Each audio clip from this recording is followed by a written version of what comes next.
Okay, so if you're like me and grew up learning about the classic food pyramid, grains on the bottom, fats and oils at the very top, get ready because everything is about to change.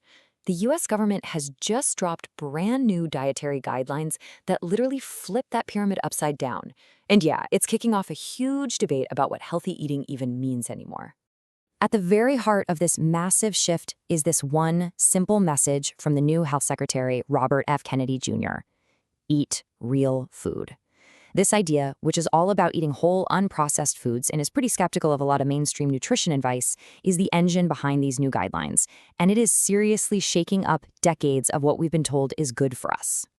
All right, so here's what we're going to cover to make sense of all this. First, we'll look at America's new diet plan. Then we'll dive into what's actually changed on your plate. After that, we'll examine this wild new upside-down pyramid, get into the huge debate it's causing, and finally, we'll talk about why any of this actually matters to you. Okay, so first things first. What is all this, really?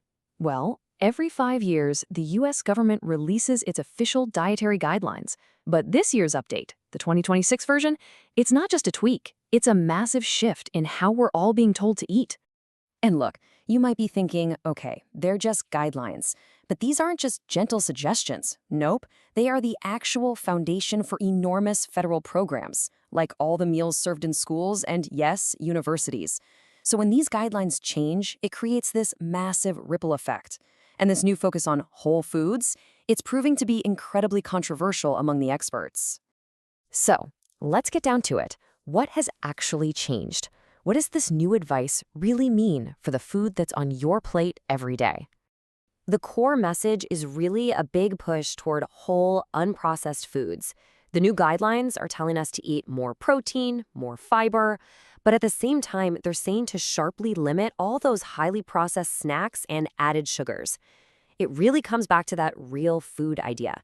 I mean, they're even suggesting we cook with traditional fats like olive oil or, yeah, you read that right, even beef tallow. Now here's one of the biggest shockers, the complete U-turn on dairy. For decades, the advice has always been to go for low-fat or fat-free options to cut down on saturated fat, right? Well, the new advice says, do the opposite. 3 servings of full-fat dairy products a day. That's a huge, huge change in thinking. And it's not just dairy that's getting a makeover. The advice on alcohol has shifted too. Those old, very specific limits, 1 drink a day for women, 2 for men, they're gone. Now they've been replaced with this much vaguer guidance to just drink less alcohol. So it kind of leaves the interpretation totally up to you. So how exactly is the government showing us all these new ideas? Well, this brings us to the most iconic and definitely the most controversial part of this whole update. The new food pyramid. To really understand just how radical this is, let's take a quick trip back in time. We had the original pyramid back in '92 with all the grains at the bottom as the foundation.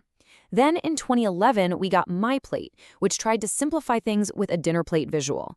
And now, here in 2026, we have this, an inverted pyramid that completely flips the old model on its head. So what does flipping it actually mean? Well, animal proteins and fats now sit at the very top, in the biggest section, right alongside fruits and veggies. And meanwhile, whole grains, the food group that was once the entire foundation of the pyramid, have been pushed all the way down to the tiny little point at the bottom. It's a wild visual. As you can imagine, this new image and all the recommendations behind it has ignited an absolute firestorm of debate. So let's break down what the experts are saying, both the good and the bad. Okay, so there's one thing that almost everyone agrees on. Telling people to limit ultra-processed foods and sugar is a great move, a huge win. But that's pretty much where the agreement ends.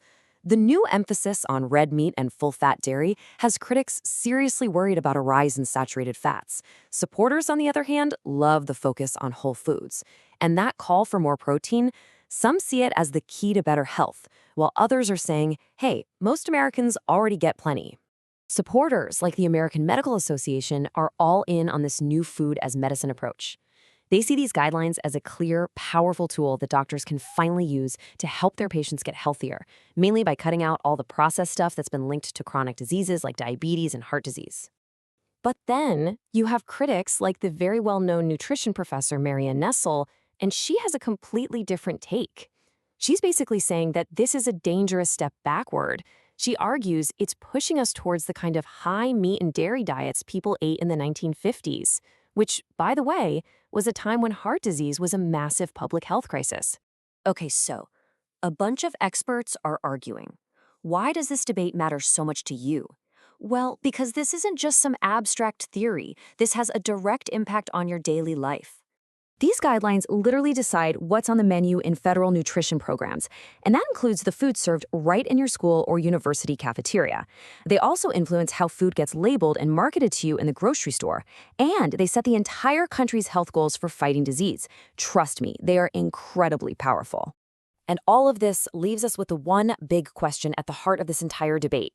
Are these new guidelines a really bold step forward that treats food as the medicine we all need to get healthier? Or are they a reckless U-turn back to the past, ignoring decades of research? That is the multi-billion-dollar question everyone is asking right now.